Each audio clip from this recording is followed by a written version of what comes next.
Okay, Joe, take it away. Okay, thank you very much. Well, welcome to a kind of a impromptu teletour of the museum, and I'm going to give you some interesting facts about it. And so the title of my talk is Tell the Truth and Let the World Decide. That is the motto of the Voice of America. No matter how bad the news was or is today even, the Voice of America still tells the truth. And it is, in fact, ingrained in law that politicians cannot touch the Voice of America. They are an independent organization, but they are funded through Congress. Here is a picture of Bethany Station as it looks today. The building is an Art Deco building that was built, construction started in 1942. Within 1 year, they had one transmitter running. Within 2 years, in September of 1944, the station was fully operational. And if you've ever gone through this building, you'd be amazed at how fast and how good this building was built in just 2 years. If we built this building today, we'd still be arguing over the plans in 2 years. We think the building was, we're not 100% sure. We do have all the original blueprints.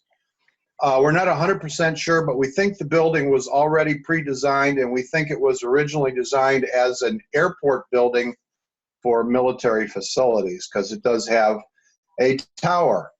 The tower, instead of handling aircraft, had security people up there.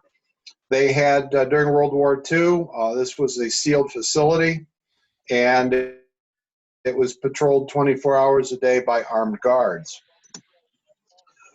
And of course, one of the reasons that this was the first relay station for the Voice of America was put into Cincinnati was because Cincinnati was very ahead of the times with their programming, and that was all due to Powel Crosley. And you'll see over here, this is a picture of Powel Crosley at an early WLW station, and he originally started his station in his house. He had a 50-watt transmitter, which we actually have in our collection. And he liked the number 5 because he went up to 500 watts, he went up to 5,000, he went up to 50,000, and he went up to 500,000 watts eventually. And eventually he was interfering with so many AM radio stations in North America, the government made him go back to 50,000. President Roosevelt in 1942 got all the U.S. broadcasters together and said, we need to do something. Hitler has got this incredible propaganda machine with a lot of shortwave radio stations, and so we need to craft some sort of a response to this. And so basically, some statistics here, Germany had 68 shortwave stations between them and Austria. Hitler also subsidized the price of a very inexpensive radio called the Volksempfänger, and I'll show you a little bit more about that. We only had 13 stations capable of reaching Europe or Japan, and really not a very good government response. And we mentioned the Volksempfänger. Well, this is a little snippet of the picture. We were lucky to acquire one about 2 years ago. These radios were sold to the German people very inexpensively. They were a long wave radio. And of course, they had this little sign on there. The first slide showed it in German. This is the slide here. And if you were caught listening to a foreign broadcast, it could be punishable by prison, and then later on they just shot you. But eventually on these radios, since it was long wave, they don't have a very good range as far as picking up stations. The BBC would come through on some of these radios, and then a lot of people in Germany and around owned shortwave radios. And when we went live in 1944 with our full 6 transmitters broadcasting in English, or I should say German, Italian, and French, Hitler was quoted on his own radio program to never listen to the liars from Cincinnati. So we're very proud of that. That's kind of our local logo, is that we are the liars from Cincinnati. And in fact, one of the local brewers last year made a batch of beer, and called it Cincinnati Liars Lager, which I thought was kind of cool. So basically, President Roosevelt met with Powel Crosley. Powel Crosley made him a lot of promises that he didn't know whether he could even keep. But they became the principal contractor, and of course the rest is history, and put together Bethany Station. Powel Crosley was well known for his innovation. He had the most powerful AM radio station in the world at 500,000 watts. And he was also running shortwave as early as 1938 from a station across the street from WLW called WLWO, which he was broadcast into Europe with. The picture that you see over there is the Blaunox Tower that is at WLW. It is still there today. It is still broadcasting. And one of the reasons people can hear WLW all over the place is because the tower actually radiates. Most AM radio stations will have a tall tower with an antenna on the top. This is actually, the tower is the antenna. And there's actually two towers there. One tower is upside down, and it is set on top of a giant ceramic ball that insulates it from the ground. And then the second tower is right side up, and they meet in the middle. The tower is 830 feet tall.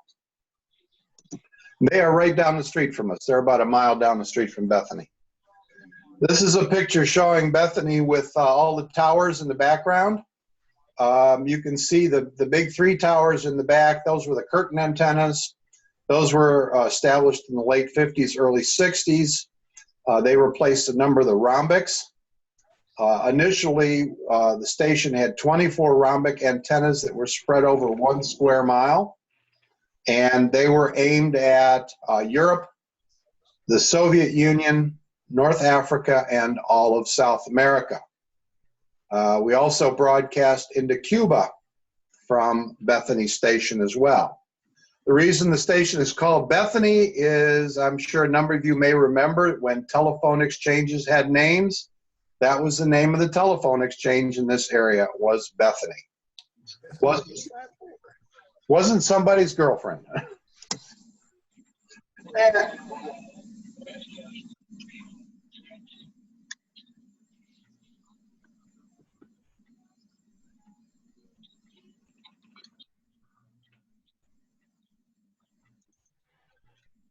Just a quick little broadcast from the dedication.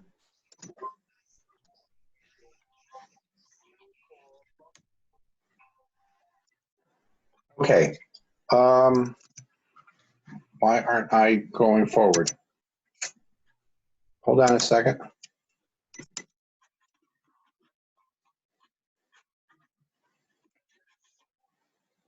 We got a hiccup here, hold on.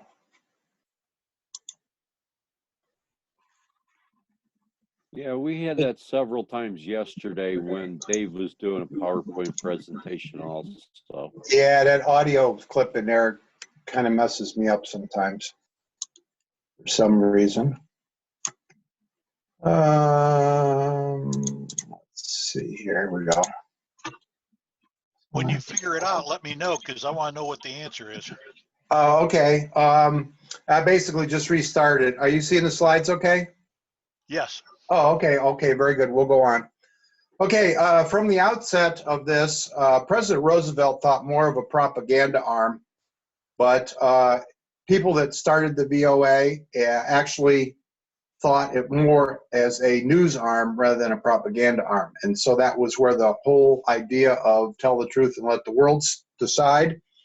The first director of the Voice of America is somebody you may remember. It was the actor John Houseman. He was actually the first director of the Voice of America.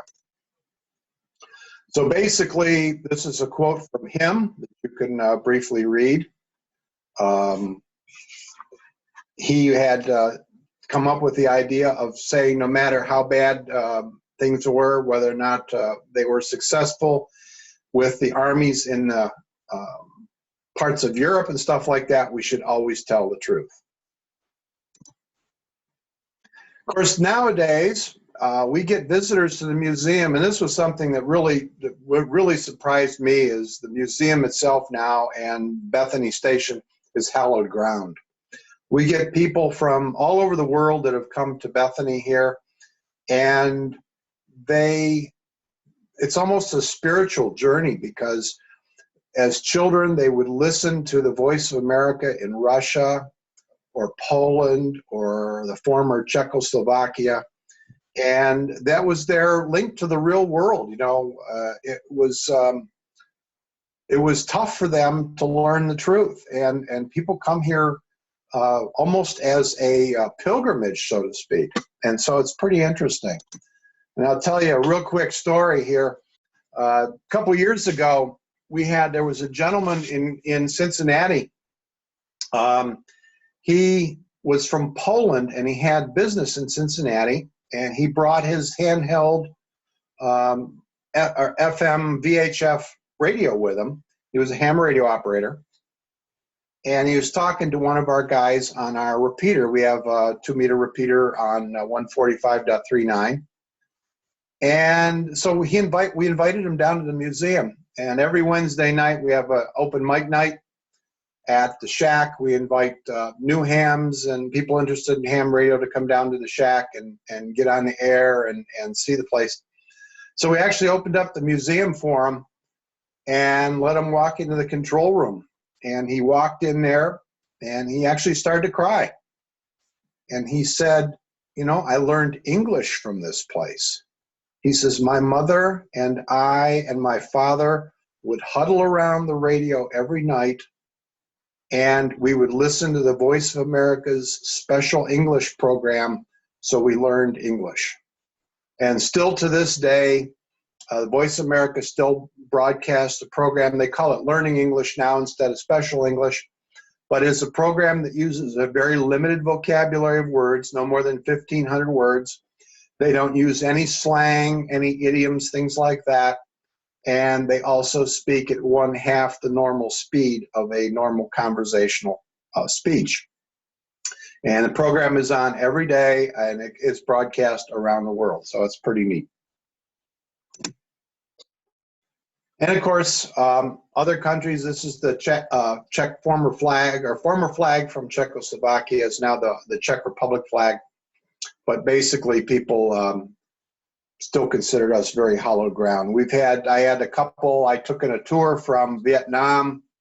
I had a gentleman last year during Hamvention who came from Russia for Hamvention, came down to the VOA and basically talked about his experiences listening to the VOA and the Russians trying to jam it, which he said they were never very successful at.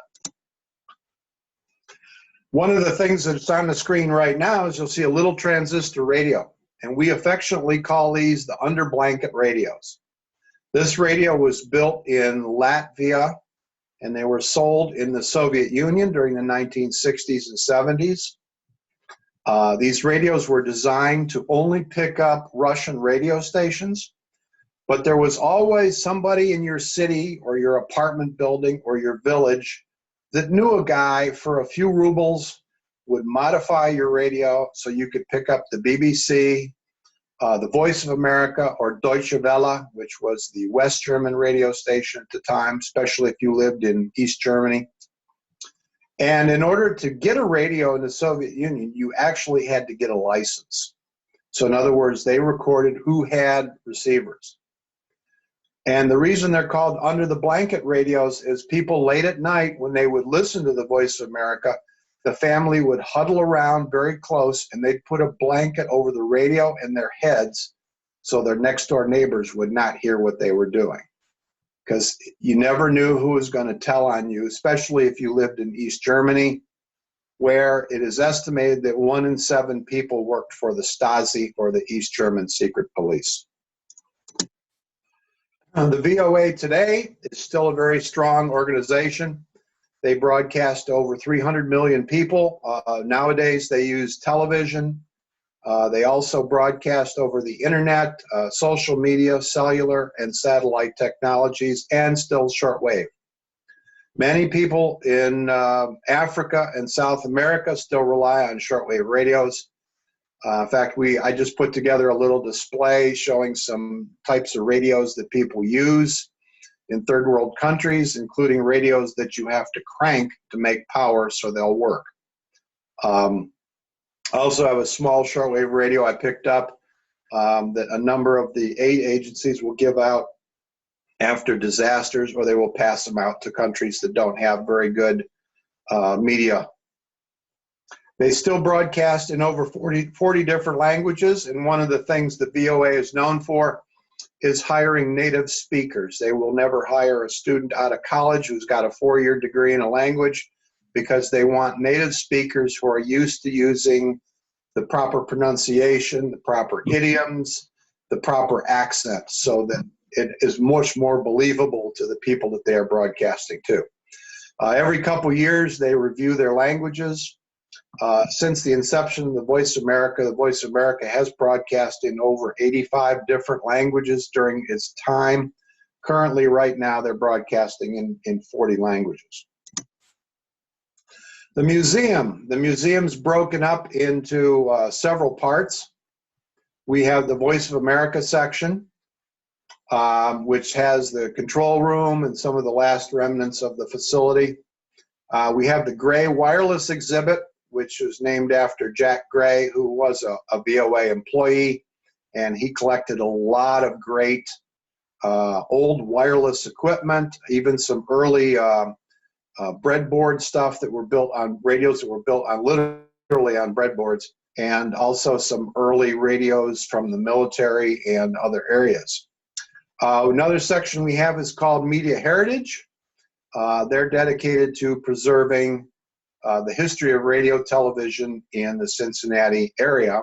And then, of course, WC8 VOA, which is our club station call sign. Now I'll show you some pictures of some of the areas around the museum. This is one of our very proud artifacts that we own. It's a 1951 Crosley Super Hot Shot. This is one of the little cars he came out with in the 1950s.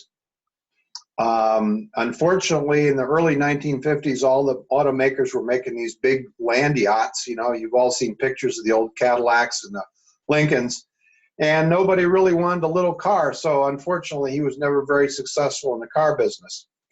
But this car had a whopping 26 horsepower engine in it, 4 cylinders, had a top speed of 70 miles an hour, no seat belts, no doors. Here's the control room. This is what the control room looks like today. Looks exactly like it did in 1995 when when the place was shut down. Over to your left here, you'll see this control console here. That controls our power. Because the Bethany station used so much power, we actually had our power fed to us from both Cincinnati and Dayton, Ohio. And we could choose which transmitter got power from which area. The VOA had agreement with the power companies that no matter what, the VOA station had to have power. We did not have backup generators, couldn't have enough generators to make backup anyways. Not enough capability to generate that much power. Over in the corner over here, you'll see our antenna annunciator panel. This told the operators which transmitter was on which antenna. Now, in order to switch between the different antennas, we did have 24 antennas early on, eventually went to 14 rhombics, and then had 2 curtains. Somebody had to go outside to the switch gear and actually throw the switches. And it didn't matter whether it was thunderstorms, lightning, 10 below zero, snowing, blizzard, somebody still had to go outside. They were limited to only a few minutes every day because you are standing in a very powerful RF field. Now, I got a chance a couple years ago to talk to one of the retired engineers, and I said, boy, that's got to be scary out there when there's thunderstorm going and lightning's cracking all over the place. And he said, boy, you know what's worse? And I said, I can't imagine. And he says, you get sprayed by a skunk and then they don't let you back in the building. This is another shot of the control room. This shows you the master control console. Here, basically, these are all the controls that control the audio to the transmitters. Here is rows of switches, and that chooses one of our telephone lines. We had 12 long-distance AT&T long lines brought in, and our programming came over those long lines. And the engineer would sit there and pick his line. He knew ahead of time what the program was going to be. He'd assign it to a transmitter. That transmitter would be prepped and ready for a particular frequency, and the antenna would be set up ahead of time as well. And so they could monitor the modulation. You had two meters here. One was basically your audio meter, and the other one was your modulation meter, and they would always watch that. Over here, we had a couple of auxiliary transmitters. We had a couple of small transmitters, only 50,000 watts, that was used for communications to other facilities and for extra programming if we had problems with the big transmitters. We also broadcast a signal for 12 years from the late 50s or the early 50s into the early 60s to a ship that was permanently moored off the coast of Greece on the Isle of Rhodes. And every day they would receive a signal from us here in Bethany. They would re-amplify that signal to 100,000 watts and send it into the Middle East and the Soviet Union. And they would broadcast programmings in Arabic and Russian and several other languages that were current in that area. This is the last remaining transmitter that we have in the building. This is the 250,000 kilowatt or 250 kW, excuse me, transmitter. These were built in Iowa by the Collins Radio Corporation. Collins now is a part of Rockwell. On your left, you'll see the massive control panel. That basically is really not the transmitter itself. That's simply just the control panel. The transmitter itself covers 3 full rooms. This area here is the control room area. In it, they would set the power. They could also go in there in the center section. You had a whole series of meters. And then all these little black dots you see are actually push buttons that are labeled, and you could push a button and get a reading on any component within the transmitter. And then over here is where the frequency is set. In fact, if you look at this, when you come to visit the museum, you'll see the paint's worn off from all the years of people turning the thumb dials to change frequency. The picture over on the right is actually behind the control panel, and this is the audio amplifier section. It had 2 tubes in it. This is one of the tubes that's left in here. It's inside of a vapor cooling chamber. And what they would actually use is steam vapor cooling to keep the tubes cool. The tubes were costing in those days, even back in the early 60s, a tube cost about $30,000. In today's money, that's a lot. And so the tubes were actually cooled by a steam vapor system, and they would use water that was stored in the tower. We had a couple of water tanks in the tower. We also have, and the system actually still functions, in the front yard of Bethany Station is a 140,000 gallon water tank for collecting rainwater that was also used for cooling. Here's a blueprint from the late 1950s. This is when they upgraded some of the antennas. Over here is the building. So that's the building here, and then these are the rhombic antennas. So you can imagine the size of these antennas as compared to the size of the building. Our biggest rhombic was antennas that were used on low frequencies up around 4 megahertz, and they were aimed at South America. And we had 2 of them, and each one of them was roughly about 900 feet from tip to tip. Our rhombics were called a 3-wire rhombic. Basically, you'd have 3 wires were at the feed point. They were joined together, and as they came to the next set of poles, the wires would expand out to 7 feet. In other words, each wire was separated by 3.5 feet. And then they would taper down to the end down here where they were terminated. And since nobody could build a resistor pack that would handle 250,000 watts of power, basically what they did was the two lines would go down to the ground and they would use extremely high resistance wire as a terminator. And those wires would run along the ground. Rhombics, by terminating, you do two things. One is you increase their directivity. They tend to have a very high, intense forward lobe. The drawback is that you lose half your power. Now, the Voice of America Bethany station came up with a invention during World War II, and basically they called it a re-entrant rhombic, where they would take that terminated signal out of phase and refeed it back into the antenna. That way they could increase the efficiency from 50% to 85 to 90%. The problem with it, according to one of the engineers that is still around and I've talked to about the subject, says you literally have to tune them constantly.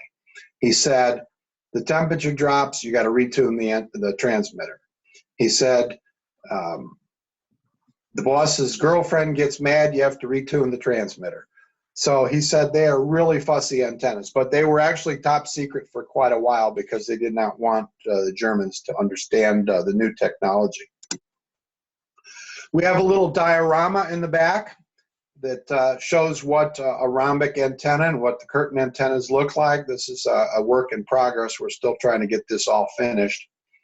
We had a guy that works on model railroads build this for us.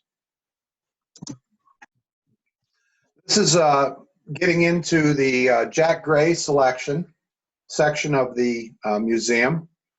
This room here is dedicated to the Crosley Radio Corporation.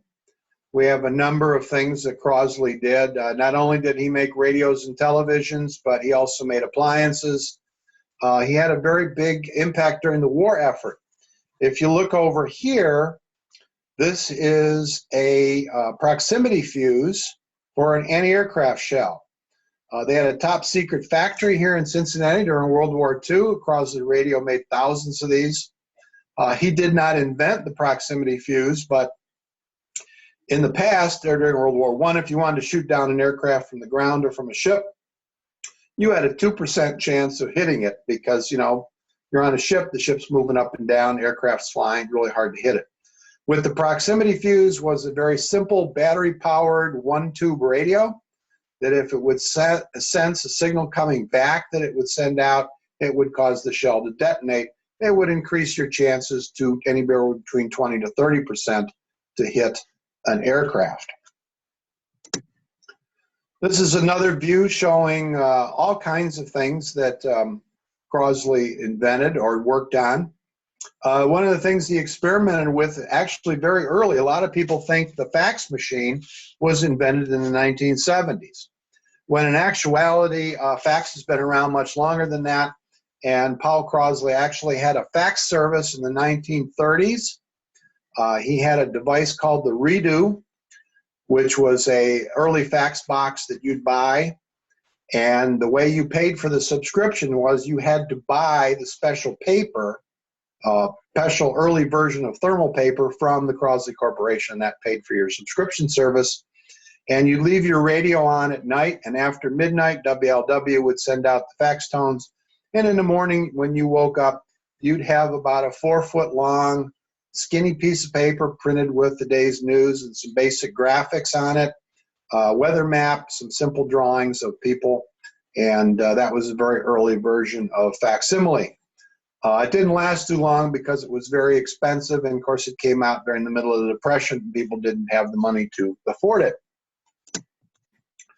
This is one of Crosley Corporation's really interesting inventions called the Icy Ball, and it was sold primarily to people who lived in rural America that had no electricity and could not have refrigeration.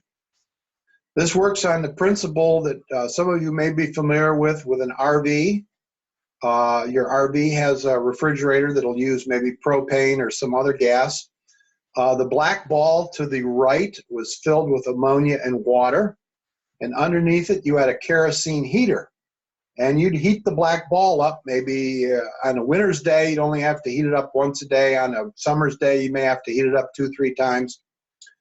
As the ammonia gas and water would expand, it would expand into the silver ball inside the chest. And as it started to condense, the silver ball in the chest would get very cold. In fact, it would get so cold you could make 1 cube of ice cube tray there. And it kept your food cold. And they sold quite a few of them.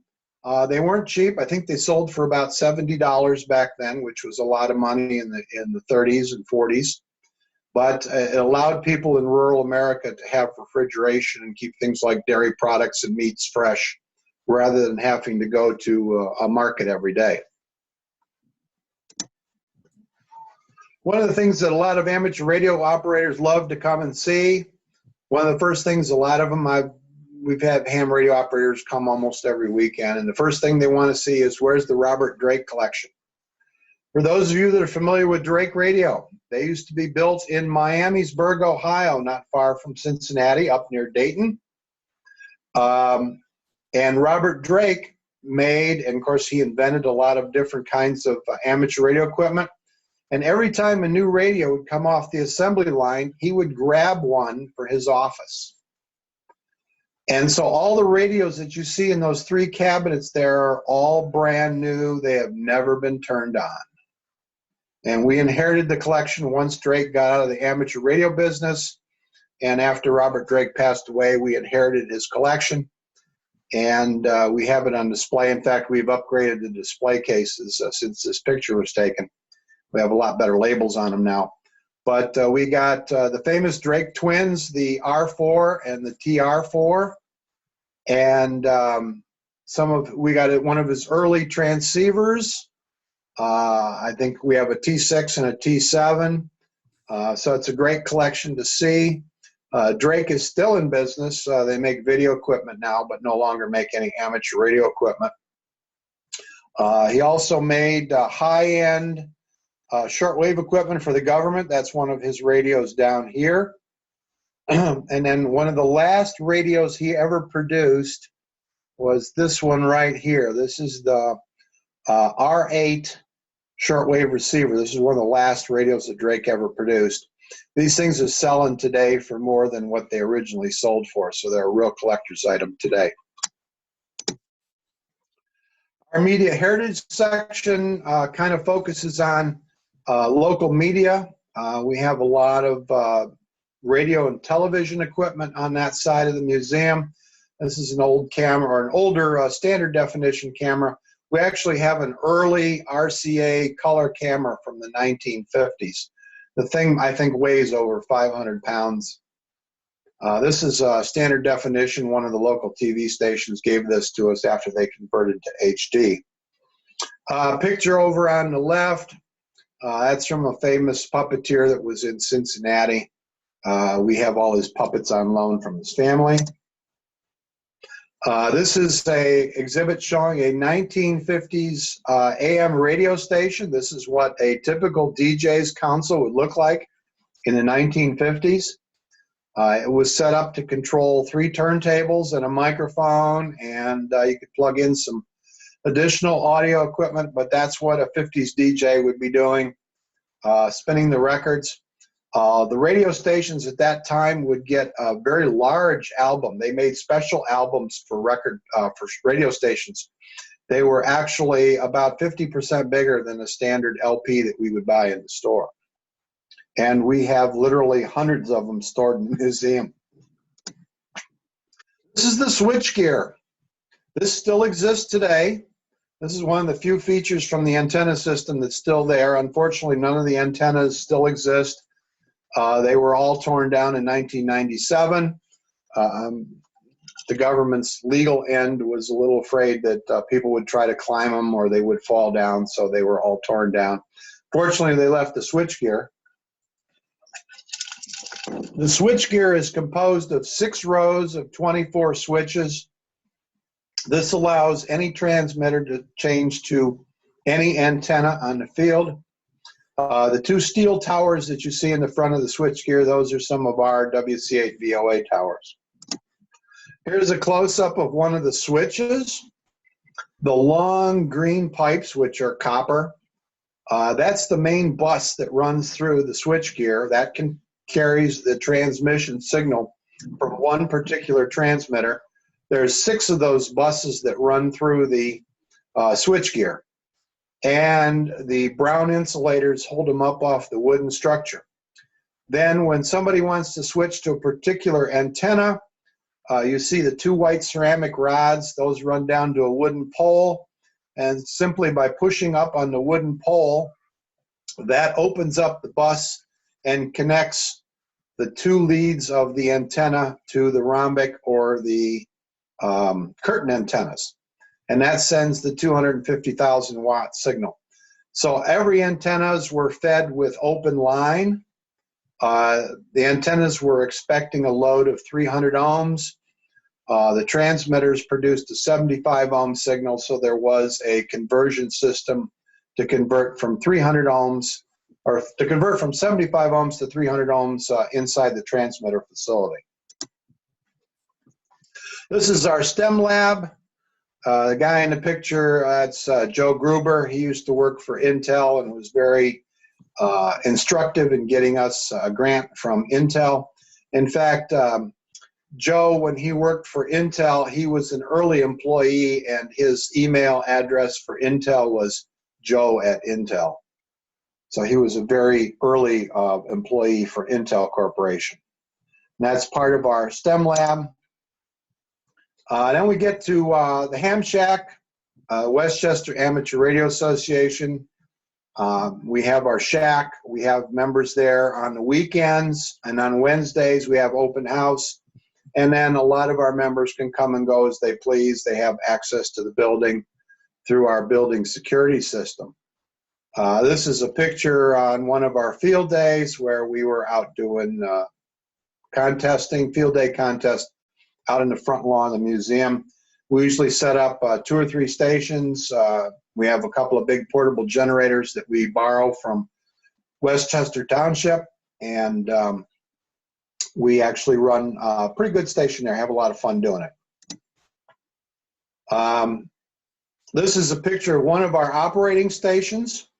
We have a number of pieces of equipment that have been donated to us by the big 3. We've gotten radios from ICOM, Kenwood, and Yaesu. Yaesu also gave us one of their early repeaters, the DR1.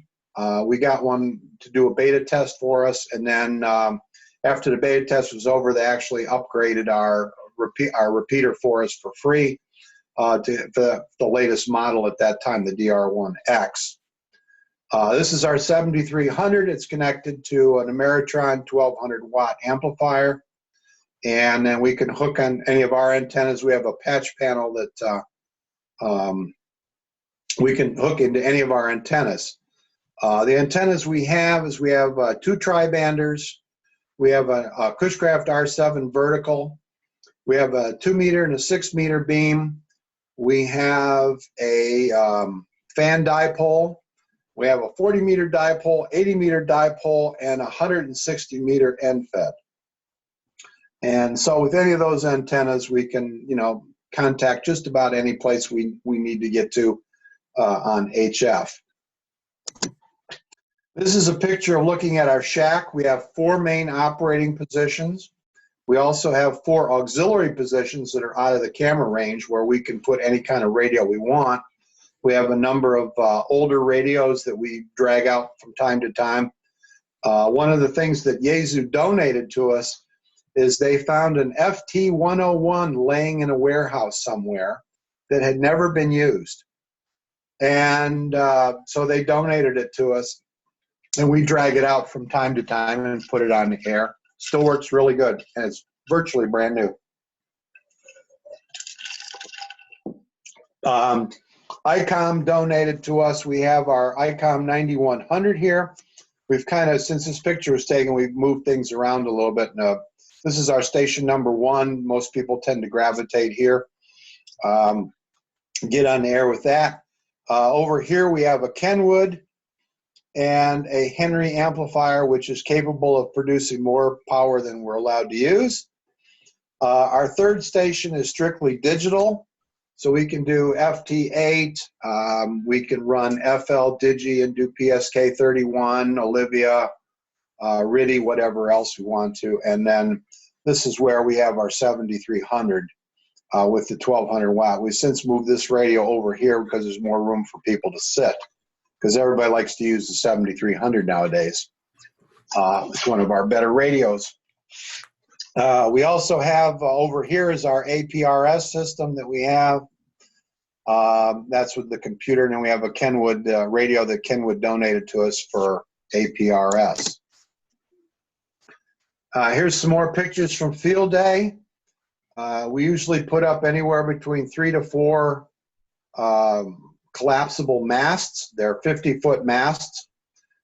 Picture on the left shows a gentleman putting up a mast that has a dipole on it, as well as a 6-meter rigid dipole at the very top.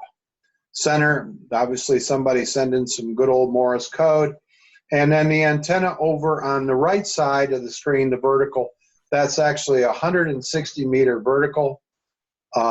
We have a couple of broadcast engineers that are in our club, and one of our engineers designed and built this antenna, and we did make some contacts on 160, and we also used it on 80 meters as well.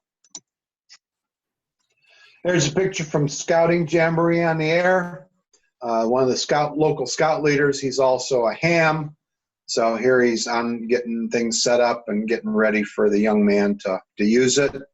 All of our radio stations are set up with dual headphones, so we can have multiple people on the air without disturbing one another. We also have a really nice selection of Heil microphones. Bob Heil's been very good supporter to us. In fact, about 1.5 years ago, he gave us one of his new microphones even before it hit the market. He wanted to know what we thought of it, and so we gave it a good tryout and let him know what we thought. So he's given us probably 4 or 5 microphones. In fact, I don't have a picture of it here, but he actually made us a custom microphone with the VOA logo on it. So come down and visit us. I hope you guys can get a chance to come down. We're open every Saturday and Sunday from 1 to 4.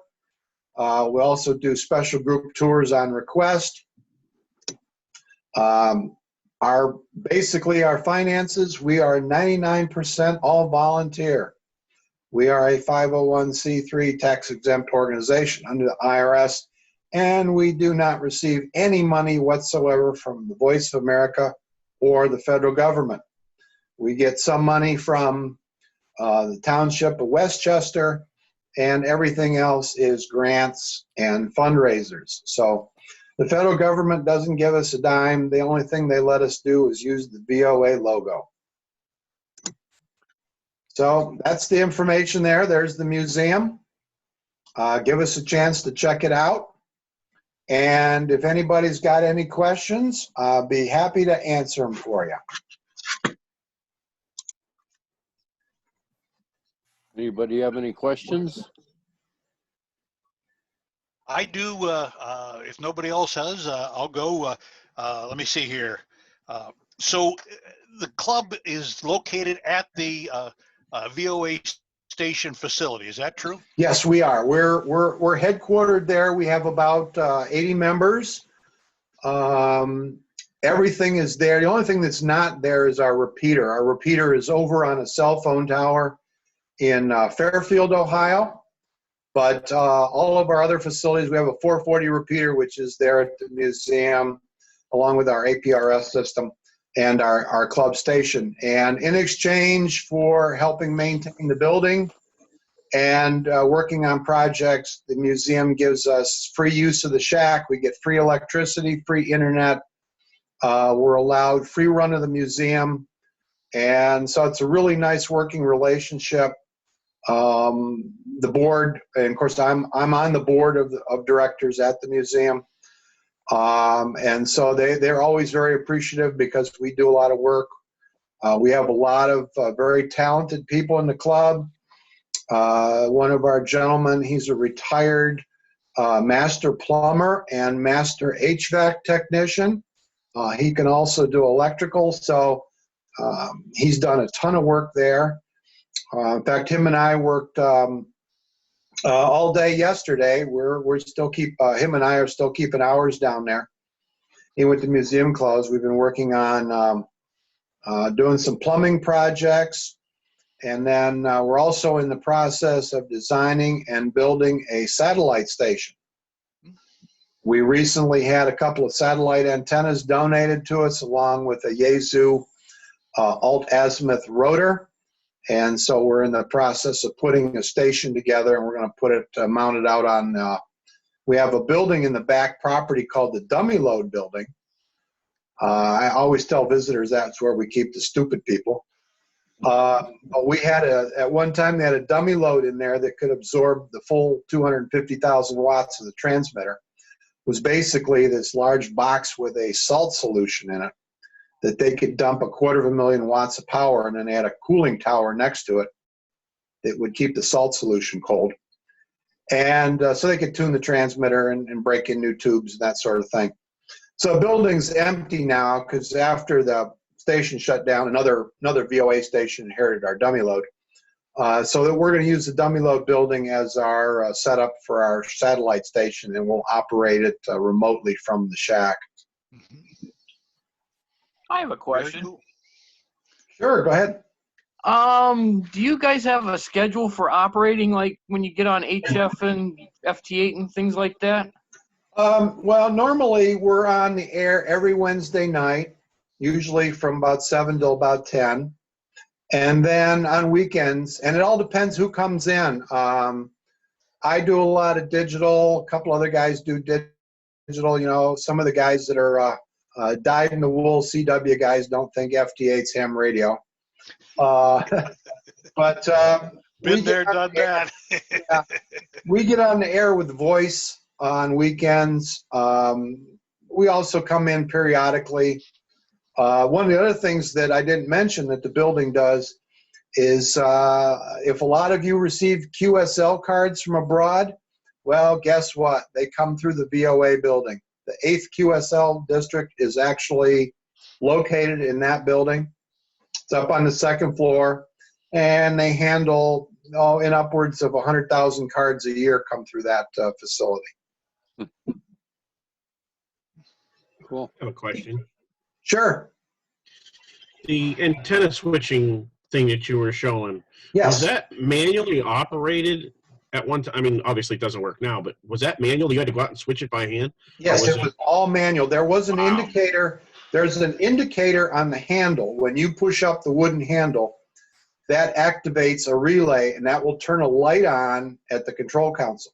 Now, they were talking about, and I had seen plans in our blueprint storage area for automating that. They were going to put servo motors out there and automate it, but when the decision was made to shut the station down, they never did the automation. So literally, people were going out there all hours of the day. The station was on the air 24 hours a day, 7 days a week. Very seldom were they shut down. If they did, it would only shut down 1 or 2 transmitters at a time.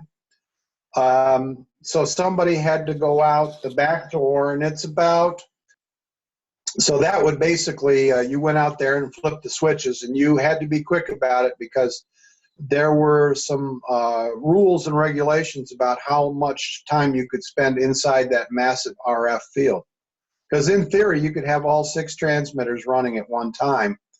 And so that's 1.5 million watts RF flowing over your head. Come back inside with your hair standing up. Yeah, oh yeah. On hot, humid days with a lot of thunder and lightning, yeah, your hair would be standing on end. Yeah. They made some pretty blue arcs when they would make connections, because when they would throw the switch, it went live. Incredible. Little anecdote.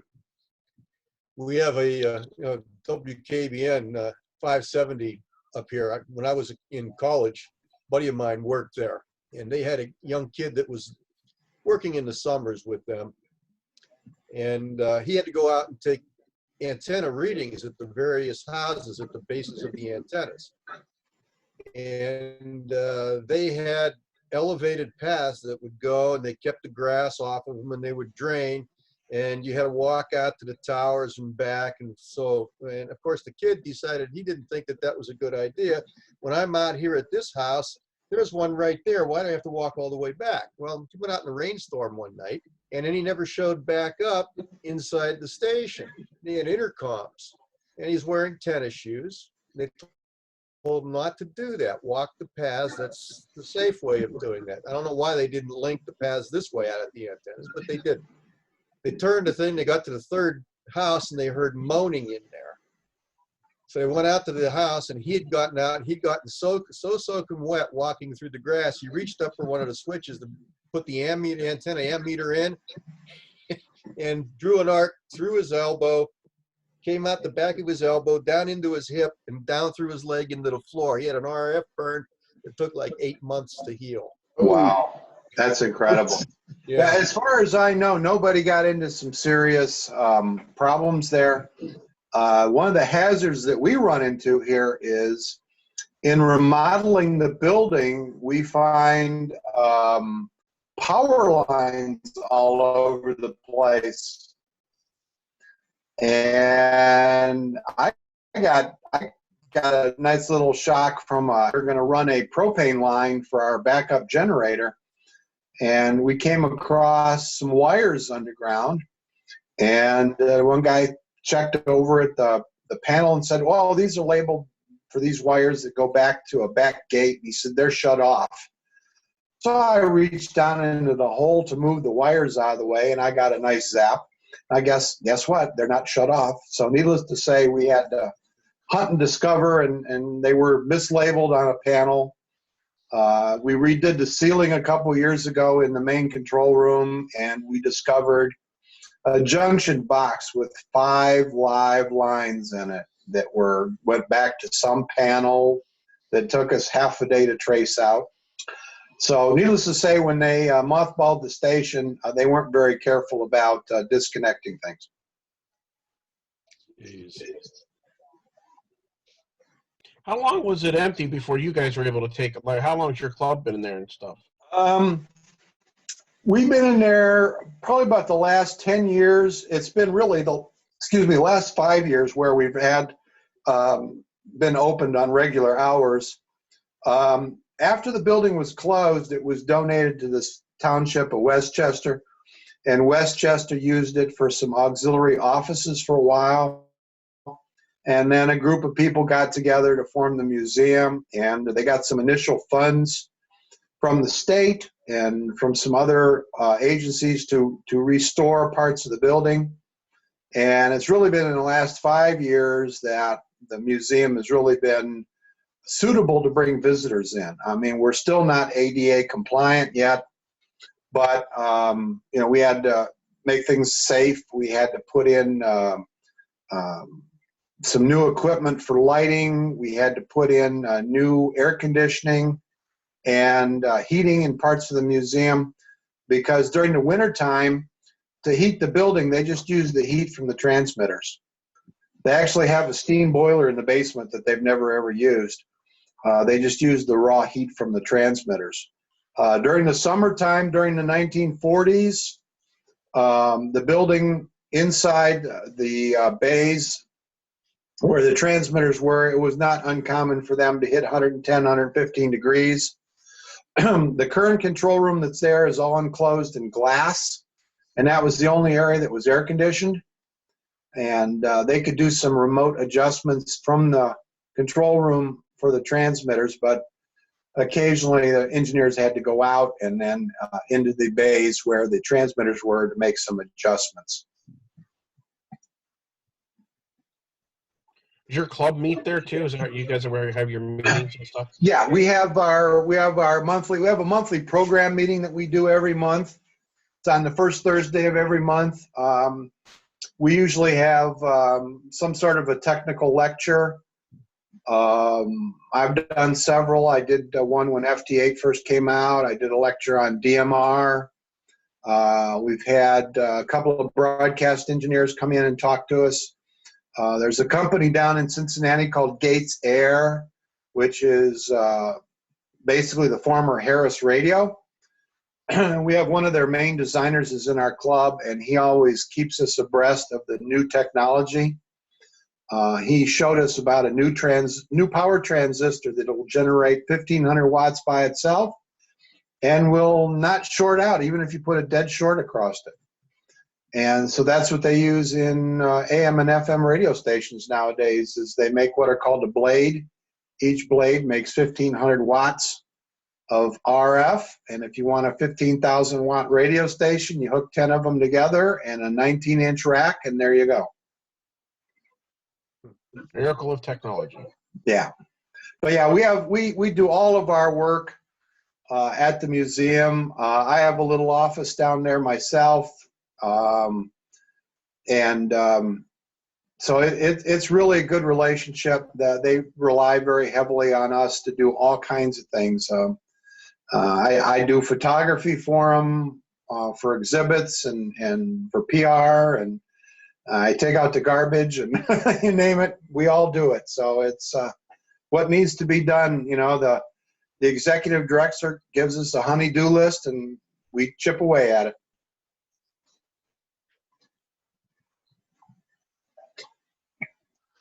Okay, well, if nobody's got any further questions, I think we ought to let Joe get back to his life. And Scott, don't we have a net starting here shortly?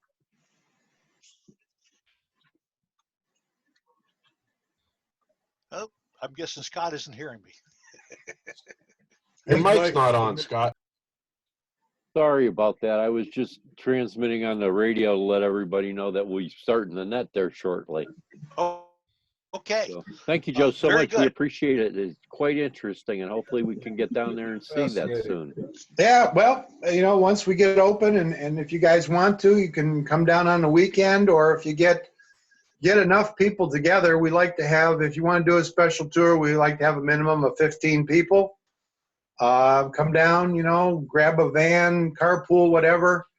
You know, Dayton Air Force Museum's not too far away, so you can make a nice long weekend of it. And come down and see us, and you get a chance to play in the WC8 VOA station and get to see some really cool stuff. I mean, it's I enjoy it every time I go back in the museum. Hey, Joe, do you guys do something special during Dayton week? Normally, obviously, it would have been this week, but Yeah, we would have been scheduled to be open actually today. We would have been open from 1 to 9 Thursday, Friday, Saturday, and Sunday for amateurs. We had 350 hams came down last year, and then we had 50 amateurs went on the special tour of WLW, because that's all they would allow to come into the tour was 50 people. But we had a special tour, WLW, got to see their station, the big tower, and then you got to go in the basement and see the remnants of the 500,000 watt transmitter. We actually have one of the tubes in our museum from that transmitter. It took 12 of these glass water-cooled tubes to produce 500,000 watts. And outside WLW's transmitter building, they still have the original cooling pond. So they'd actually draw water from the pond, pump it through the transmitter, and then spray it back into the pond to cool it off. And that was how they cooled the transmitter. Yeah, pretty cool.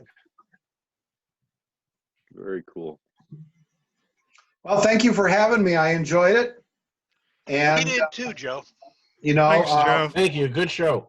you have my contact information, so anytime any of you want to come down, you know, give me a holler, and we'll give you the extra special 50-cent tour. All right, we'll do that. Bye-bye. Bye. Right. All right, we really didn't have anything to discuss for meeting this month. Everybody knows that Metro Parks Farm has closed down for at least till the end of August. So even if we were going to do field day, we weren't going to do it there. So, and everybody got my email about doing field day at home, I assume. Yep. Yeah. So, Yep. that's all I really had to talk about. Mike, are you there? Yes, I am. Okay, why don't you, you had something real quick? Yeah, I just remind everybody that we're still looking for a PIO, and that the group will supply the list of contacts every month or so.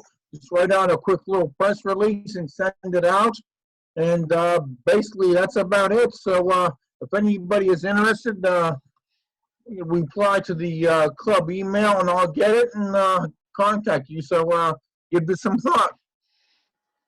Okay. All right. Thanks, Mike.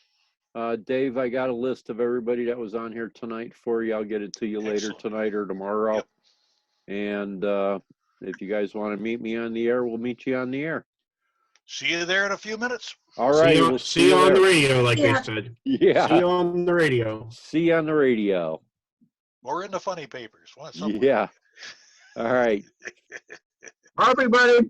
Bye. So long, everyone. Goodbye. Bye. 73. Adios.